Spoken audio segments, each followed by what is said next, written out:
welcome to Memoir Church. For those of you who don't know me, my name is Suze Allen, and we are here the first Sunday of every month. And this month is a particular favorite of mine, which is called Writer's Resistance.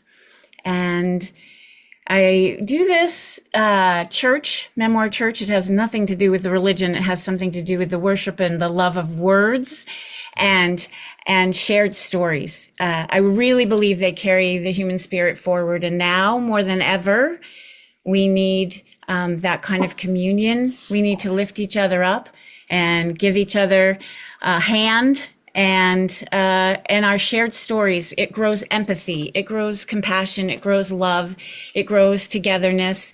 And we suddenly feel like, oh, we're not in this alone. And we get new ideas like, how does this all happen? How did you get to where you are? How do I get to where I'm going? And the beauty of being together and caring for each other. And I feel like,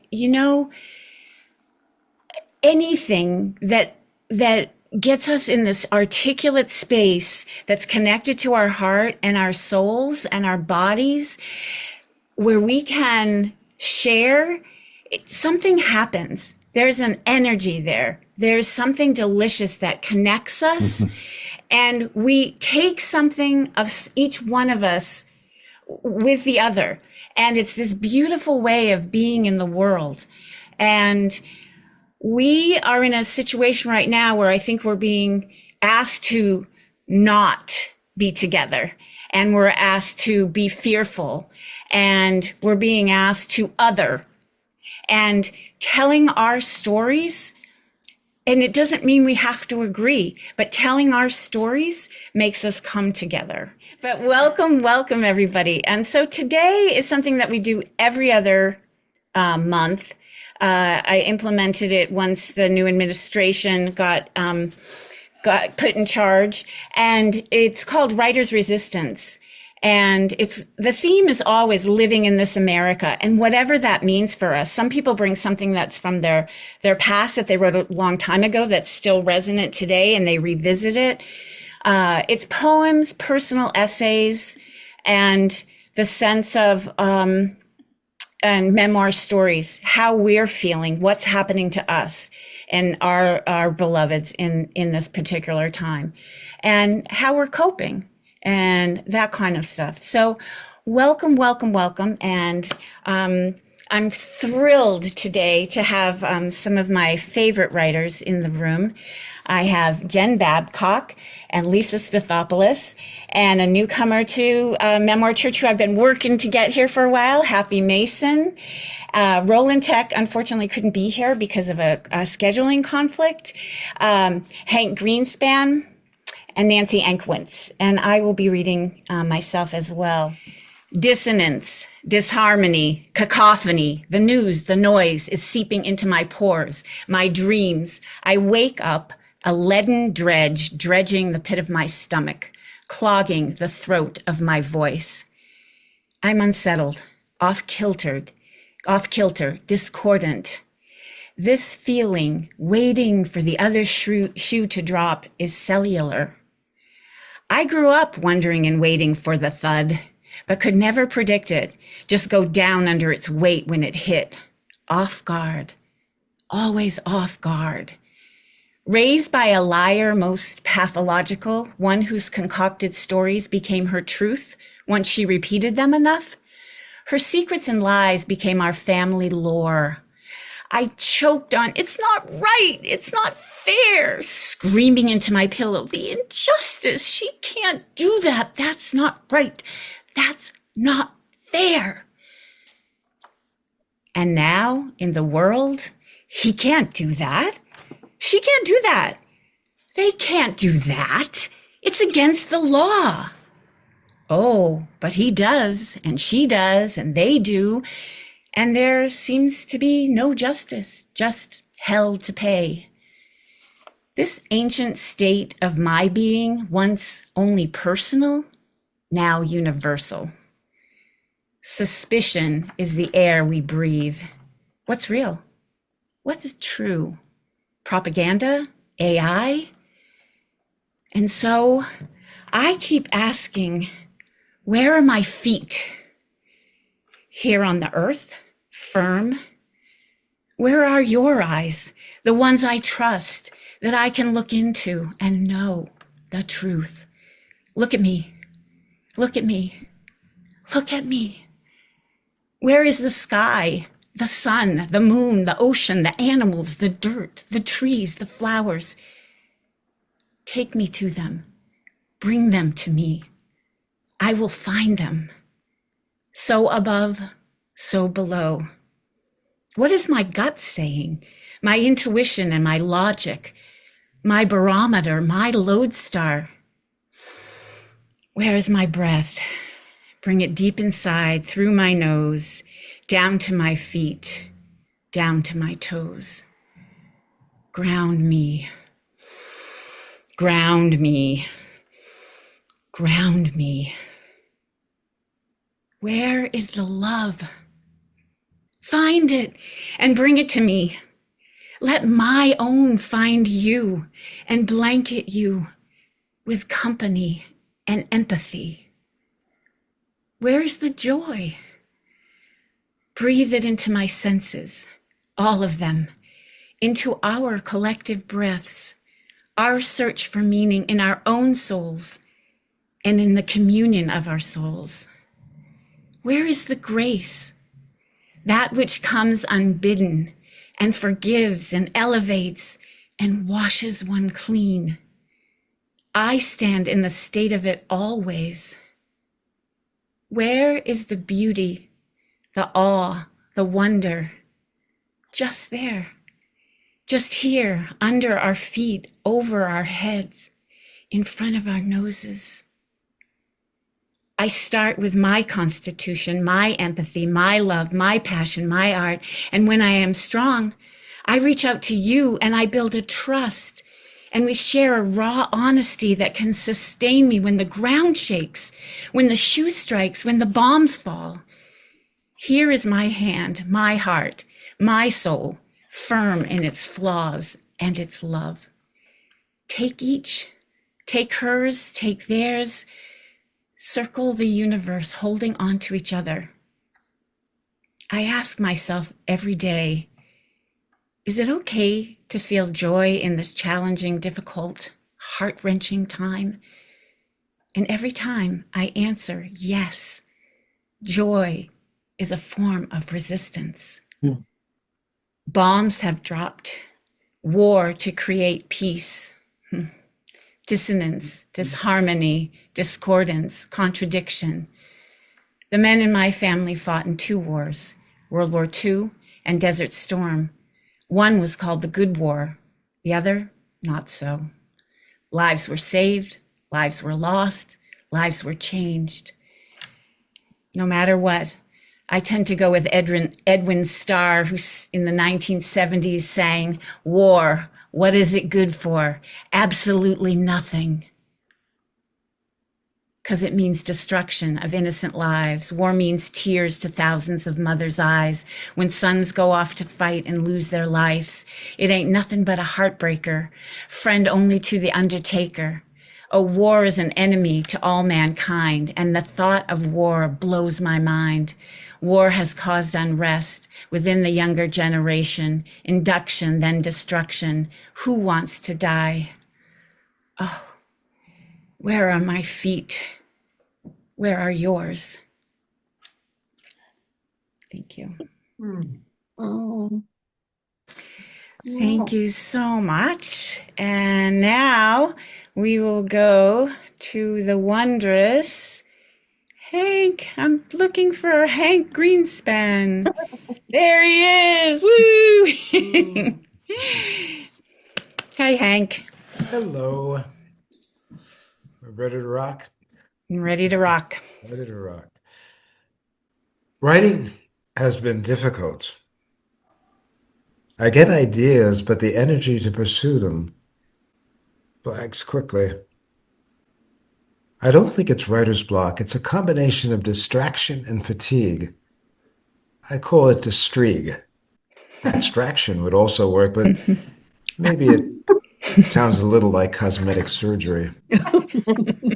I said to a friend the other day that most of my writing begins with a carnival and ends with a funeral. Oh, I suppose that clowns are easily intrigued by corpses. Maybe it's the other way around. Personally, I'm often intrigued by corpses. Clowns too, which I think is their point. Anyway, I learned that Carnival is itself about corpses, or at least about flesh. Carn, carnivore, carnal, carnate flesh, right? Carnival ends on Mardi Gras, Fat Tuesday. It's the last day to be a carnivore. Then the start of Lent on Ash Wednesday. I can't not think that the moment of transition might be called Fat Ash. Pardon my district. Then I learned that eating fish is no problem during Lent, as though fish were fleshless. And I ask, which part of swordfish steak didn't you understand? Or fillet of sole? Or trout amandine? Truth is that fish are exploited by carnivores all the time. How many pescatarians brag about their dietary purity, as though they were vegans, as though they lived on maple leaves?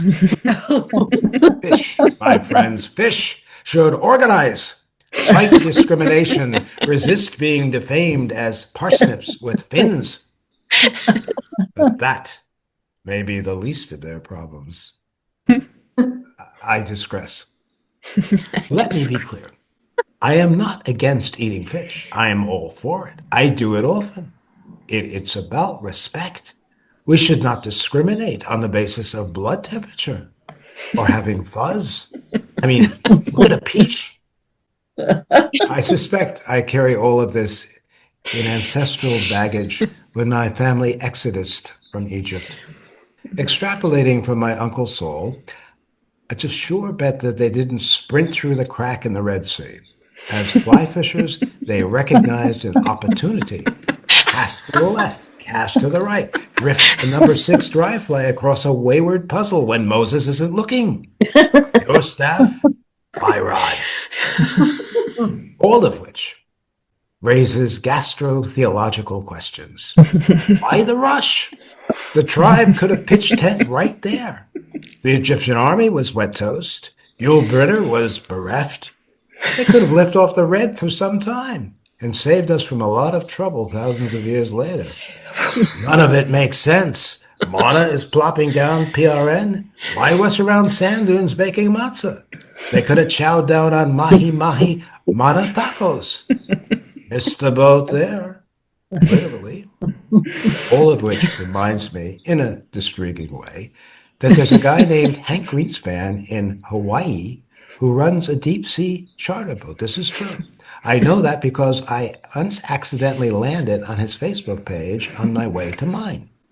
There is Hawaii Hank standing next to a 2,000-pound blue marlin that he apparently bagged for one of his clients. Hank looks native Hawaiian, and I'm pretty sure Greenspan is not a usual Hawaiian name. Conversely, there are relatively few Kamehamehas in the New York phone book. But there it is. Anyway, I once copied a picture from his page that he titled Hank Greenspan with 2,000-pound blue marlin and posted it on my own page.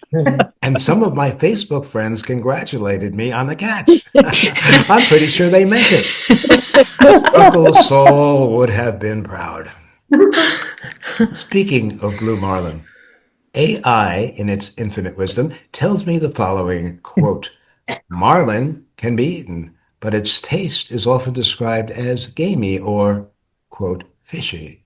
And its large size means it's often better in dishes like stews or curries rather than as a steak. Many anglers choose to release marlin because they are prized as sport fish and for the challenge of the catch, rather than for their meat. Some sources also mention high mercury levels in larger fish like marlin. Thank you, AI. Okay. Okay. I have a number of problems here. You don't eat a fish because it tastes fishy? Oh, excuse me. What were you expecting? A 2,000-pound Cinnabon? Point two. Point two. High levels of mercury. So, in essence, the fish jocks earn their fins by tricking a fish with probable neurological deficits. Mazel tov, Angolinos. Point three.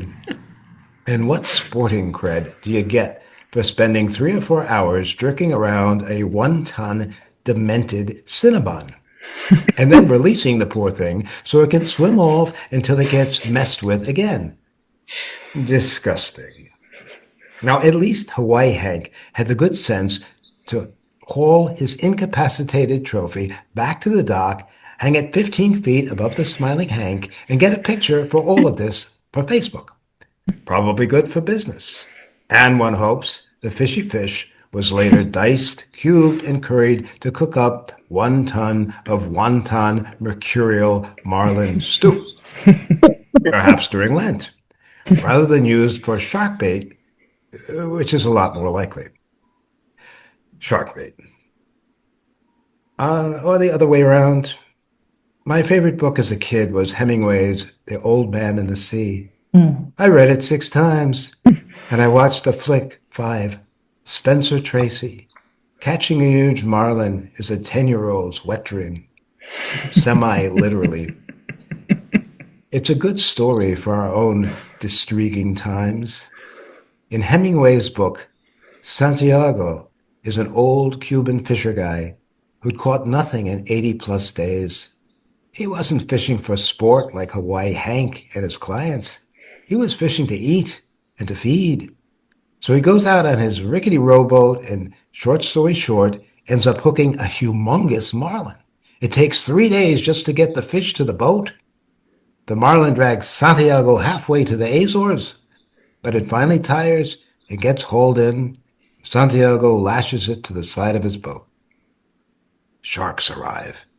It becomes a Red Sea indeed, chump by chump by chump by chump.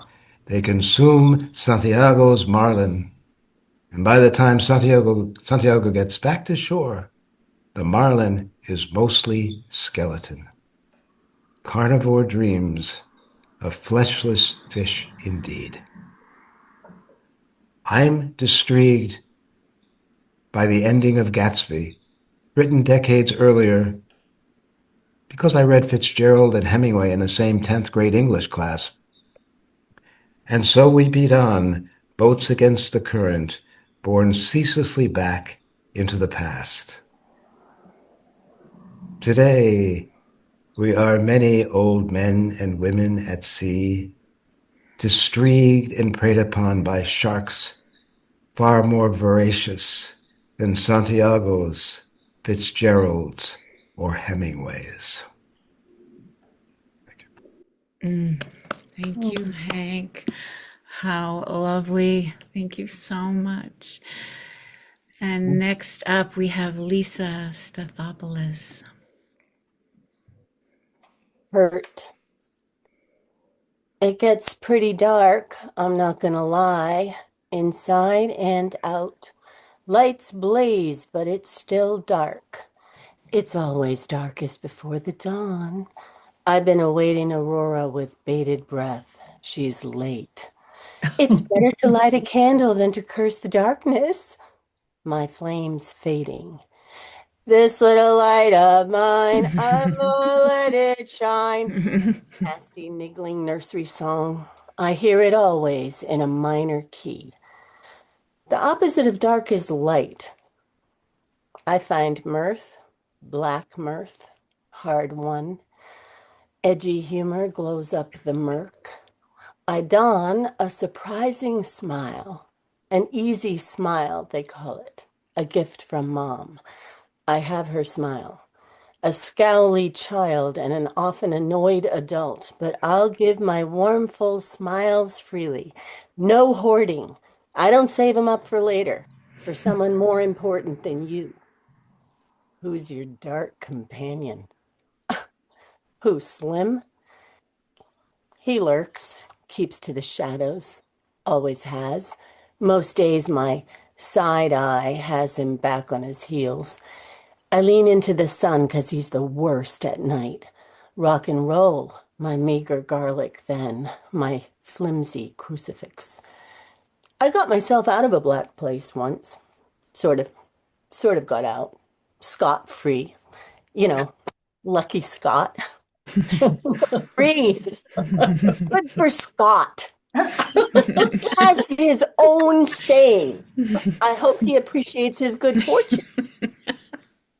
I should feel lucky, glass half full, all that, but often I'm peering at dregs. There's years and years of weight gain, not the kind that ups a size. You can't see or measure this weight unless your meter gauges hollowed eyes, etched cheeks, dishwater dull hair, unless you read aura. I've learned to be quiet, very quiet, mostly. Occasionally I blurt out, no one wants to know, you see. It exhausts people. It chances losing them to expose life's harder travails, the tallied toll of repeated and ever-looming trauma, the generalized, internalized threat of it. Too traumatizing for the listener. Makes you kind of the opposite of bubbly. For the sufferer, what new word? I stuff down best I can until I don't. It's hard for people to understand. The ones that do, they're broken too. Silence our sentence, our goal. Silence, like a new sense, is deafening, blinding, all-seeing. Silence smells to high heaven. It's a horizonless desert of frozen, putrid sludge. We walk on shit-filled, icy shards with paralyzed tongues and feet, necrotic, fetid, fermented in fear. We've lived so long in silence. We've lost words for what we quiet. Anguish works you up, but no one hears. Some try. I try a small story, a tiny tale of sorrow, something easy for beginners only. When I get to the part about the 2 a.m. calls, the 3 a.m. calls, the missing animals, the dead animals, the missing people, the ER, the anxiety, stomach turning, pounding heart, punishing thoughts, sleepless nights, mad dashes, more ER, the counselors, the meds, ER again, then again, the new meds, changes in dosing of the new meds, the crisis unit stunned, bewildered expressions. Tell me. Story time's over. I stop. Don't speak of darker torments. Head back to the shadows, back to things hidden. Hum something random in a minor key. Must be getting close to dawn. Oh, heart rending. Beautiful. Thank you, Lisa, so much. Oh, something for everyone here. Yay.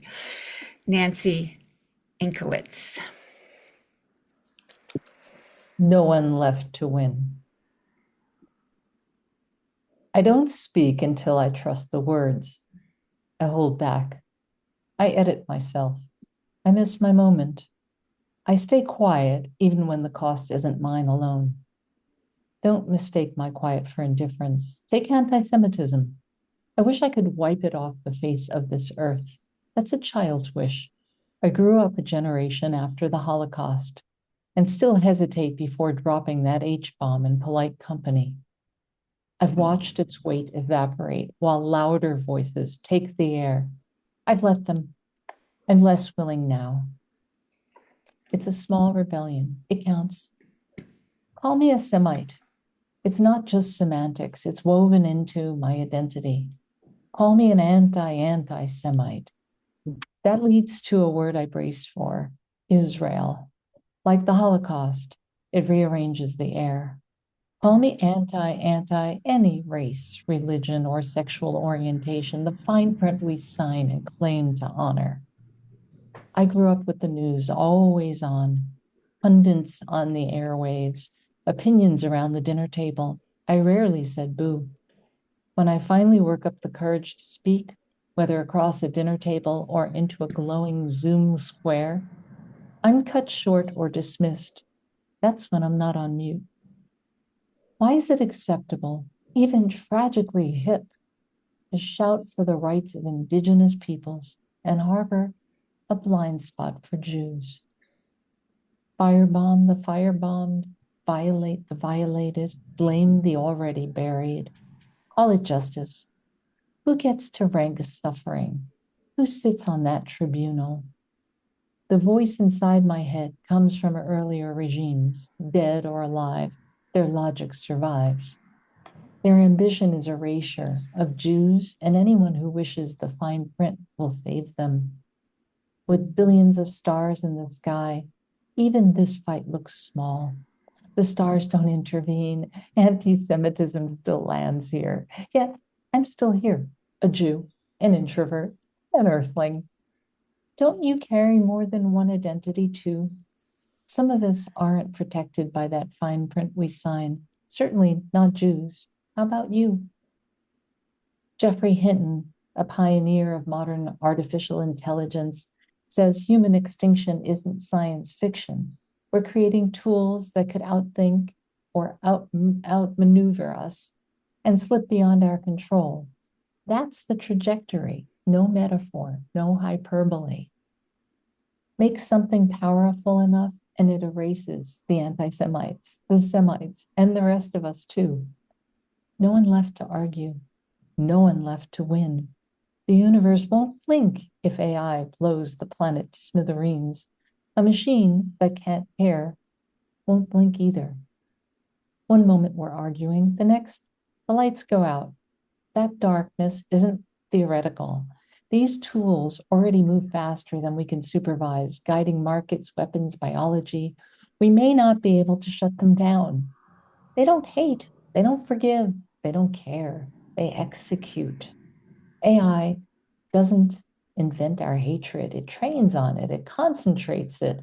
What goes in fractured can come out weaponized. It can amplify hatred faster, farther without conscience. We've done this before. We split the atom and built a bomb that still hangs over us. It can end us. AI may simply get there first. Feed old hatreds into accelerating tools, and extinction stops sounding like rhetoric. It becomes engineering. So yes, call me a Semite, call me human. If we're clever enough to design machines that outthink us, we're clever enough to take a dare. However absurd it sounds, cooperate before the thing we build forces us to do so. Not because we've grown saintly, because extinction ends the conversation. Picture enemies in the same encrypted chat thread, not trading threats, but swapping safeguards. Rival labs sharing shutdown protocols instead of racing headlines. Governments comparing kill switches the way they once compared warheads. We know how to unleash power. We can also shut it down. Or we can keep perfecting outrage until the lights go out. Our move. Dare we be bold enough together to put even the faintest hard-won smile on the face of this earth while it's still ours to protect? Beautiful, Nancy. I love that line. It rearranges the air. I feel like you rearranged the air for us in a beautiful way. Thank you. Wonderful. And next up, we have Happy Mason. I'm frozen watching the ugly murder of Alex Preddy in Minnesota. I watch as the first video shows him being shoved to the ground, his shirt rising up as the Border Patrol agents, 7 altogether, keep trying to break him into submission. They're slipping on the ice. He is too. He's trying to pull the woman they had just shoved to the ground up, help her regain her footing. I also see a woman in a pink down jacket filming from the curbside. No mention of her in the news report being aired yet. My prediction that the administration will immediately declare him without proof, a domestic terrorist, like they did with Brene Good, comes true. As more video comes out, the truth is being revealed and their lies exposed. The brandishing of weapon lie, approaching officers with a handgun lie, the lie of him trying to inflict maximum damage to as many people as possible, one from Botox-ridden Kristi Noem, become more ludicrous with each reveal. Alex Preddy's attention was solely on the woman they had shoved. He had his back to them as he gets pepper sprayed while wrapping his arms around her, trying desperately to move her out of the street and onto the curb. He is present, focused not on his own life, but this woman who in that moment means more to him than the dangerous ice encircling him. That connection and belonging he had to the wider community outside of ICE's grasp brings me to my knees. He knew his purpose in the moment, getting her to safer ground without regard for the danger he was in. He doesn't see the attack on him from all sides. I wonder what his thoughts were as he fought to stay upright. I think about the fact that he was a skinny guy, but not willing to relent as all the officers trample him. He maybe thought if he could keep filming them, they would back off, but instead they keep pummeling him. I look to see where the woman he was trying to protect is. She is not fully on the curb, the Border Patrol officer who glances at her and then pulls his gun out and shoots him. Later, a new video shows one officer removing the gun from Alex Preddy's back pocket before they shoot, another with an officer clapping after they killed him, acting like it was a football game and they prevented a first down with their defense.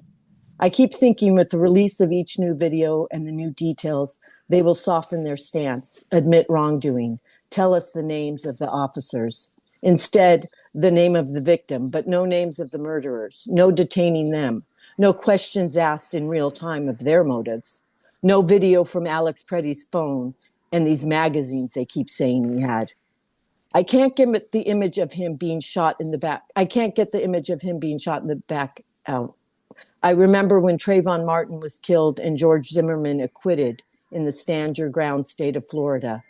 What happened to the right to carry they all love so much until it proves their ill thought out theories of the Second Amendment are like the air, filled with their tear gas and smoke. The Minnesotans standing their ground, despite the frigid temperatures, willing to hold on to their neighbors and shield them from the harm of the lying monsters and their false claims of targeted raids. I'm freezing now, right now, sitting in my heated house in Corvallis, Oregon. While I think I would have joined the Minneapolis protests, I wouldn't have been there at 9 a.m. like Alex was. I would have waited for the weather to warm so I could have more people around me, shielding me from the below freezing chill. That courage from a scrawny, no body fat Veterans Affairs ICU nurse got him killed by our government-sanctioned goon squad. I want to believe that we can win this, but my own sense of self is lost in the aftermath. What do I belong to? My family of origin that started with so many of us doesn't exist anymore. When I see the Latino gardener in LA with his arms around his sons, I see my dad. He was illegal too and fought in World War II for the US. He raised 11 kids by folding newspapers at the Herald Examiner. Despite having only a third grade education, he taught himself accounting, helping all of us with our taxes as we grew older. Like me, he was estranged from many of his own family members, but he had such pride in being our father. With him gone, now there is only ugly false pride between most of us. It wraps its insecure, insatiable arms around us, keeping us rigid and unable to see each other's humanity. Influenced by my brother Alfie's political activism, I've marched with fellow protesters, strengthened by each other's presence. At Alfie's funeral, I was the only one who got sanctioned by his wife to speak.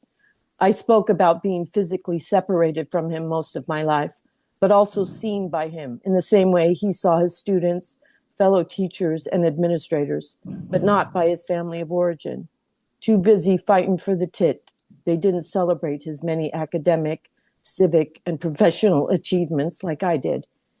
In my speech for him, I thanked all of them for supporting me. It sounded authentic then, but now I think it was me trying to please them, get them off the hook for their prideful stance toward him. Like him, I had a hard time with authority figures or towing the line when I didn't agree with how the line was drawn.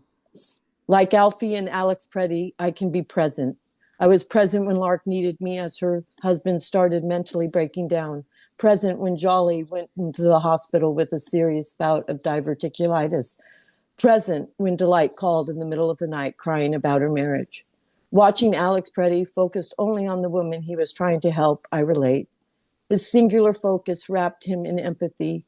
He knew his purpose in that moment, while also blind to the frigid, unforgiving ice that surrounded him, blind to their false pride, holding all the cards, cruelly slapping them down with each bullet fired.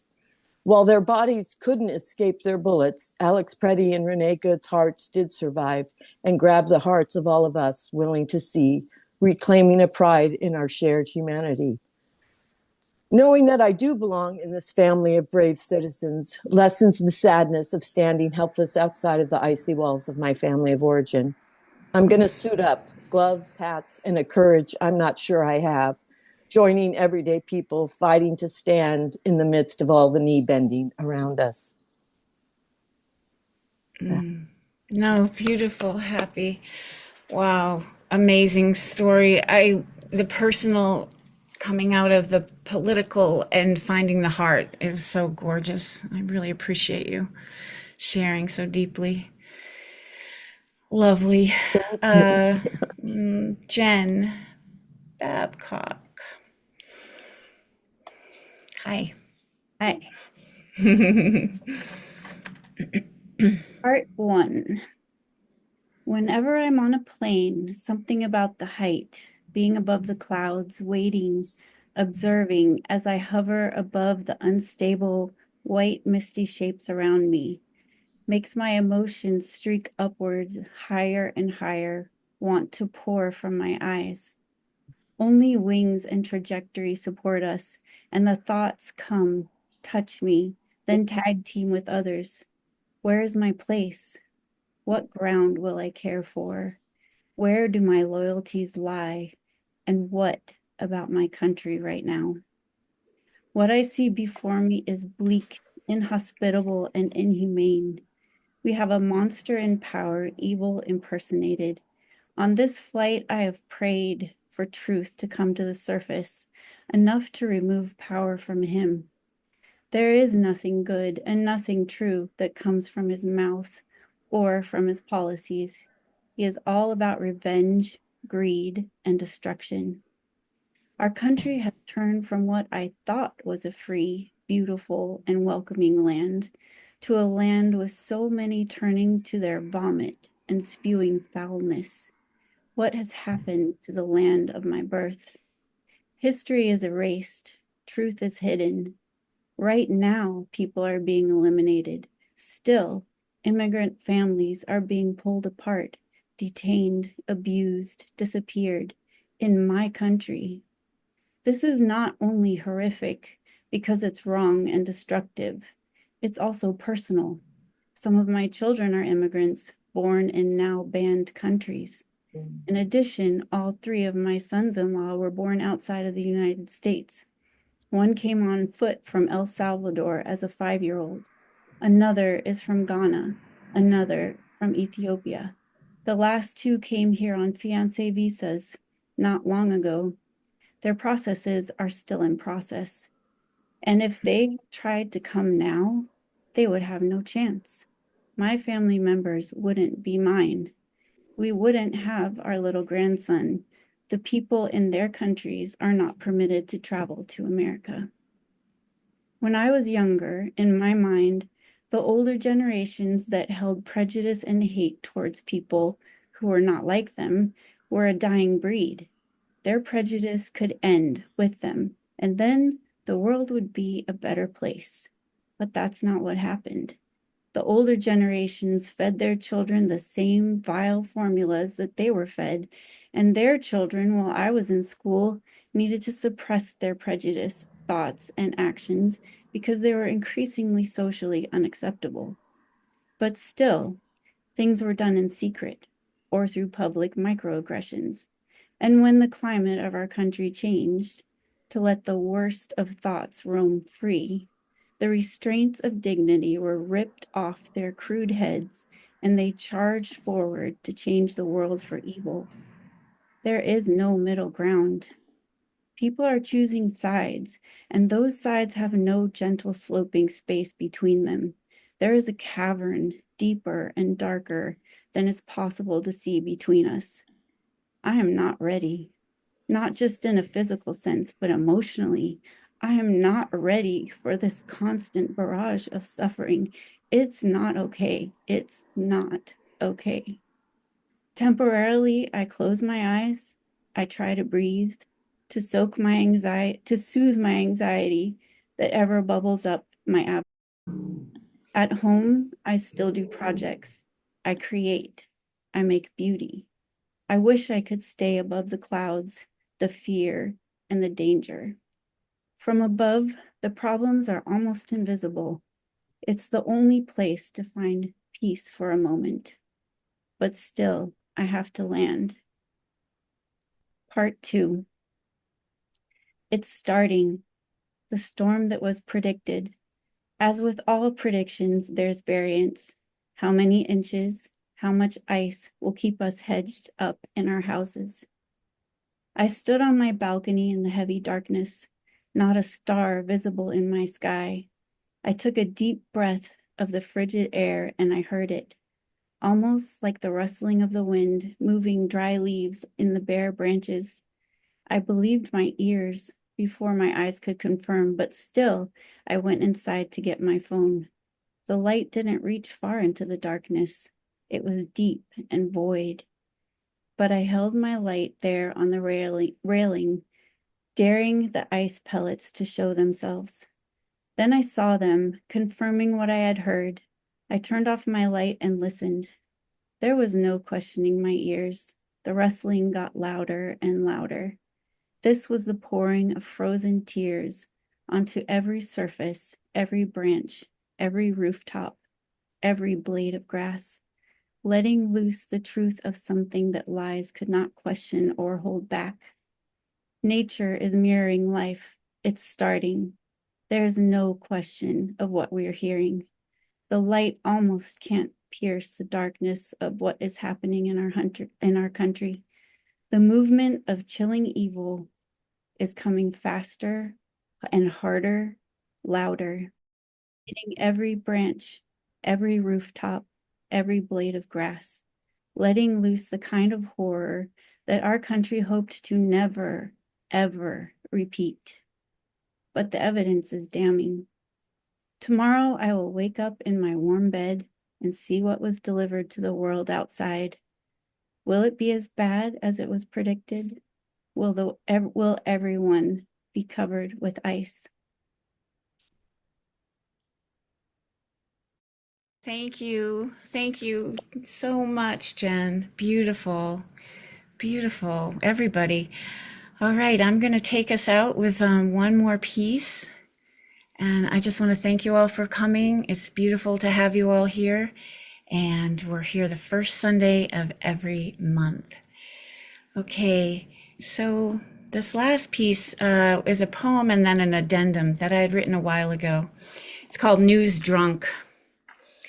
Fell into a saturine ravine yesterday afternoon, picked up a paper and fell off the wagon. Read a little, just a finger or three, a sniff, a swirl, a tiny taste, a slug of miasma, a shot of broom. Tried to stop there. But you know, one headline leads to another, and next thing you know, you're consuming whole articles, media blitzes, breaking news, always breaking. And you can't stop, even though you've got lurches, you've got the vertigo, and you cannot find your balance or your words or your bearings, and you forget where you left your compass. The keys to your sanity, the purse of your well-being. And the story spins itself into itself until it is the only story. And everything is bad and wrong and doomed. So you cook extravagantly, eat a big plated dinner, altogether too much chocolate afterwards, watch reruns of Law and Order SVU because you love true crime and it's not a crime. Then take to your bed, sick and tired of being sick and tired. Then you get a little hair of the dog, late night comics, levity news to calm your nerves, Just a fatigue chaser of fear not. They can't possibly, he'll never then. A nightcap of the resistance. Vive la.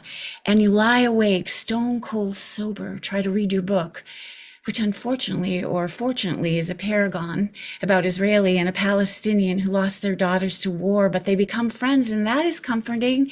So you fall asleep. REM dreams, busy but elusive. Something needs fixing in rambling houses where people known and unknown are in trouble, and it is up to you to solve the mystery, the problem, save the day, them, everyone, you. And you wake up hungover from the relapse of your news addiction. And you vow to start over one day at a time. You say the serenity prayer, though you are not a praying woman, but rather because Reinhold Niebuhr wrote it in his stand against Nazi anti-Semitism and U.S. neutrality in World War II. What you write is this poem and plan your resistance. And this was the addendum. Oh, I'm so angry at so many things. Oh, the way we're gnashing our teeth. First it started felons can't vote, but they can run for president, or if they become president, it all goes away. Yes, Virginia, there's a lawless orange king in the making, seemingly untouchable.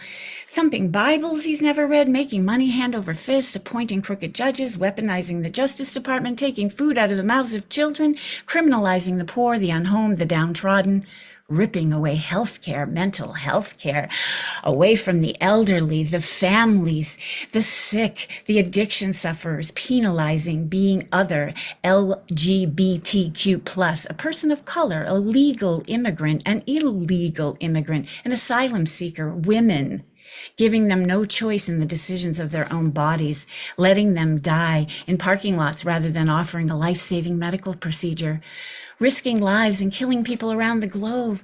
No U.S. aid, no money for art or music or schools, or research or weather or FEMA for the natural disasters that are amping and sweeping lives and livelihoods and homes and neighborhoods and families away, promoting assault weapons and ignoring mass shootings and school killings of innocent children. And this administration is unstoppable. My heart races, pulse quickens, I stumble, dizzy with incredulity. Fear closes off my airwaves. I sink down, down, down into a hopeless pit, roiling with climate change, rising temperatures, endangered and extinct animals, land grabs, drilling, deregulations, pollution, our dying planet, tech bros, billionaires getting billionairier, rule of law, lawlessness, supremeless court jesters piling on immunity and power for the white, mostly male few, corporations, authoritarians on a clear path to end democracy, greed, greed, greed, neo-Nazis, white supremacists, fascists, racists, relentless, valueless, money-grubbing. Give me my piece of the pie, your piece of the pie, Veruca Salt screaming, mouth wide open, tongues reaching, spittle flying, I want it all. And then I breathe summer air through a jagged windpipe into my lungs, and they expand. I listen to the warbling warblers, the Baltimore orioles, the ruby-throated grosbeaks, the Carolina wren, the seagulls, as I toss myself into the salty sea, float weightless and one with the ocean, and come home to bullfrogs singing in their baritone choruses, fireflies lighting up my field. The woods, small lights show me the hope in numbers and tiny rays of light in the darkness. And I reach my hand out to you and offer my heart and all my love. And you get me hand over hand over hand and save me from the deep despair as I hope I can save you for just a minute. Because minutes build into movements. Now more than ever, we need each other's voices and strength so we can build a bridge of the resistance ever stronger with all our reserves, our resiliency, our empathy, our creativity, our imagination. We can tell our stories and walk with love in some kind of light that we find. Thank you so much. We're here next month. We're here on April 5th, which is Easter. We're going to be having stories about resurrection. And I hope that you can join us then. And thank you all so much. Happy, Nancy, Jen, Lisa, and Hank. Bravo.